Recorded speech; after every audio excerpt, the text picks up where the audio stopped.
ibodatingni qilmaysanmi? Dunyoga berilib ketyapti. Namangandan hamkasblarimiz kelishibdi, kafil chekkanlar. Yoshlari 46 degan. Brigadada nechta odam ishlaydi? 12 ta odam ishlaydi. 12 ta odam. Undan ikkitasi o'g'lingiz.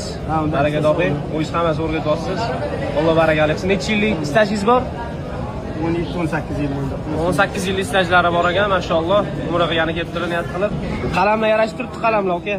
Ishingizga omad, aka. Sizlarning shu videolarni ko'rib, motivatsiya olib, Alloh nasib qilib va chaqiribdi Allohim. Shunaqa deb aytib beryapsizlar. Qo'ygan videolarimizni bejizga ketmabdi. Alloh baytida ko'p mehmon bo'laysiz, mana mehmon qildingiz. Birinchi marta kelishingizmi? Birinchi marta kelishim. Ko'p kelib turing, aka. Joningiz sog' bo'lsin. Oilaviy keldinglar. Ha, oilaviy keldim. Maşalloh. Ibodatingni qilmaysanmi? Nima ekan, unaqa ekan, bunaqa ekan deysizlar. Yo'q. Qo'yilayotgan videolar nima maqsadda? Odamlar o'shani ko'rib, sal bo'lsa ham esiga tushsin, dunyoga berilib ketyapti. Biz ham mana shunaqa videolarni ko'rib, motivatsiya olib keldik-da, mana Alloh nasib qilib, Alloh chaqirdi. Hayolingizga kelishi uchun o'sha narsani ko'rishingiz kerak. Uni narsani ko'rish uchun mana shunaqa videolarni qo'yib turish kerak bo'ladi. Sog' bo'linglar, salomat bo'linglar. Rahmat hammaga.